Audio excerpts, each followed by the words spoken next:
بسم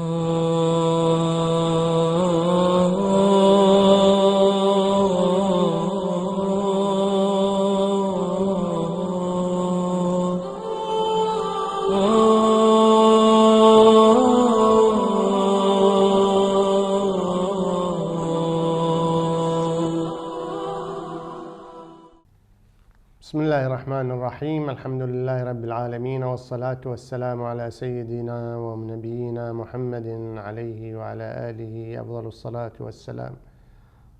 سادة المشاهدين أينما كنتم، السلام عليكم ورحمة الله وبركاته.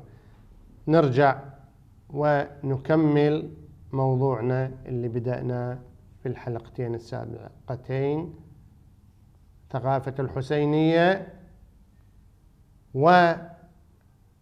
وكيفية اللعب بعقول وأفكار الناس داخل هذه الحسينية.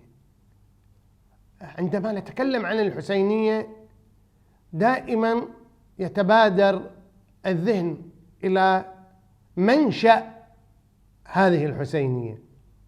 من اللي أنشأ الحسينية؟ كيف أنشئت هذه الحسينية؟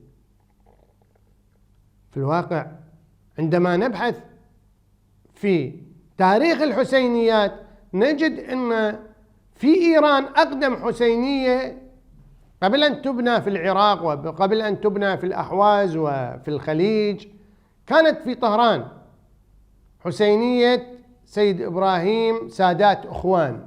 أقدم حسينية على الإطلاق هي حسينية سيد إبراهيم سادات أخوان في طهران. من الذي بنى هذه الحسينية؟ تعرف أن الذي بنى هذه الحسينية هو ميرزا مالكوم خان.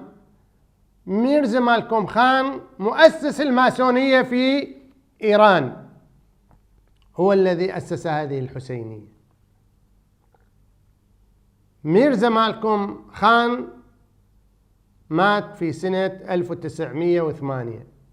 كان سفيرا لإيران في لندن وسفيرا لإيران في مصر وفي عدة دول أخرى، وكان مؤسس الماسونية في إيران، وهو الذي أسس هذه الحسينية. وهذا موجود حتى تعرف، راجع الكتب الإيرانية عن الماسونية. ومن ضمن هذه الكتب كتاب إسماعيل رائين فراموش خانة دار إيران، تكلم عن الماسونية في إيران. الماسونية الجمعية السرية في إيران لإبراهيم صادق نيا. مصادر عديدة عن الماسونية في إيران تؤكد على أن مؤسس الماسونية في إيران هو ميرزا مالكوم خان. ميرزا مالكوم خان كان من أصل أرمني من أهالي إصفهان، أظهر التشيع وبدأ في بناء الحسينية الأولى في طهران، والتي سميت بحسينية سيد إبراهيم سادات أخوان. الماسونية أرادت لهذه الحسينية أن تعمل وفق هذا المنهج اللي اليوم تشوفه بالحسينيات، هذه الثقافة، ثقافة الاستحمار، استحمار الناس، أكل أموالهم باسم آل البيت، النذورات، استخفالهم باسم المواكب والزيارات، شق صف المسلمين. هذه من أهداف الحسينية. اللعب بعواطف الناس، زرع ثقافة الرعاع، هذه كلها من أدوات وأهداف وأعمال ثقافة الحسينية. في شيء اسمه ثقافة الرعاع، أنتم شايفينه في الحسينيات. بكى واحد الكل بكوا، لطم واحد كلهم لطموا، قام واحد كلهم قاموا، ما يدري ليش.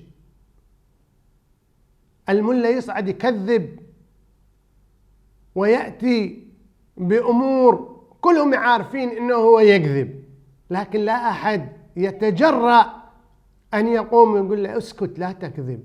ليش؟ لأن ثقافة الرعاع هي التي تهيمن على عقول الناس داخل الحسينيات.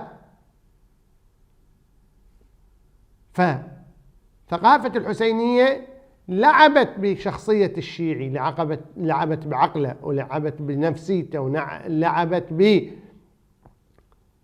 بطريقة حياته، خلته محبوس الذات، بعيد عن الله، بعيد عن الإسلام، بعيد عن الأمة، بعيد عن قضاياه. نحن في الأحواز عندنا قضية يا أخوان، ثقافة الحسينية ابتعدوا عنها، قاطعوها.